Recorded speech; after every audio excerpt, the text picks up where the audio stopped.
2026年上半年都有唔少嘅炒作主題，當中包括 PCB 概念。港股嘅建滔積層板期內累升超過6.5倍，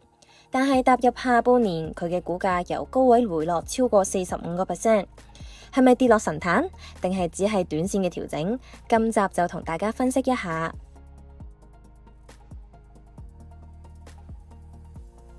首先要了解 PCB 上半年突然熱炒嘅原因。PCB 全名 Printed Circuit Board， 俗稱電子產品之母。可以想象手機、電腦或者係 AI 嘅伺服器就好似一座城市，晶片、電容就係建築物，PCB 就係負責打通高速公路，令到電流同埋數據互通。手機、電腦、汽車甚至係5G 基站都要靠 PCB 連接零件先至可以運作，所以上半年 AI 伺服器嘅爆單帶動咗 PCB 嘅需求上升。高盛1月指出 ，AI 基建正係帶動緊 PCB 同埋 CCL 產業進入超級週期，預測26年全球 AI 伺服器 PCB 市場增長1.13倍，27年就再升1.17倍 ，CCL 增速就更加誇張啦，2年分別增長1.42倍至到2.22倍。背後嘅邏輯係 AI 算力密度提升，推高咗 800G 同埋 1.6T 嘅連接需求，直接推高每一塊 PCB 用料嘅成本。機架級嘅伺服器背板亦都開始用 PCB 取代銅纜，形成咗額外嘅需求。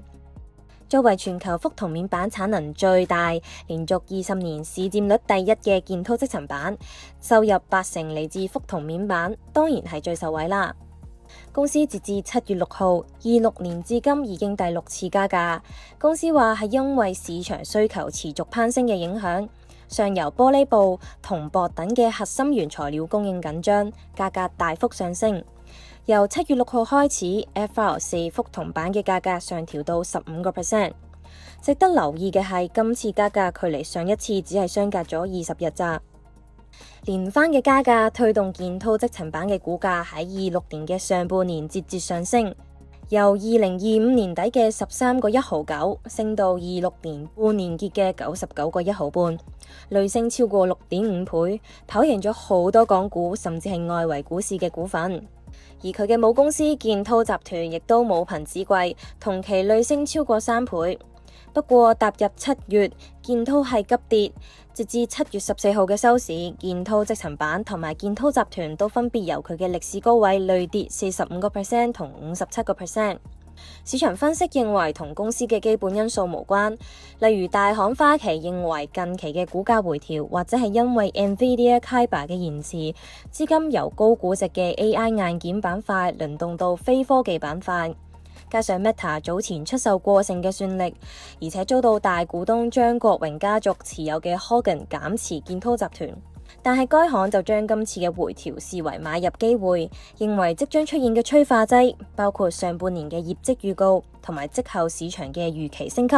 亦都因應公司加價幅度高過預期而上調咗建滔積層板嘅目標價，由120蚊升至130蚊，繼續叫買。不過股東減持在所難免，畢竟股價年初至今累升唔少。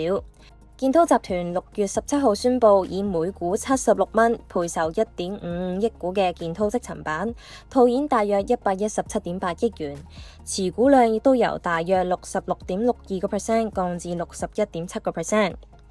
另外，截至7月7號，Hogan 喺7月分3次減持建滔集團，持股量由34.3% 降至31.98%。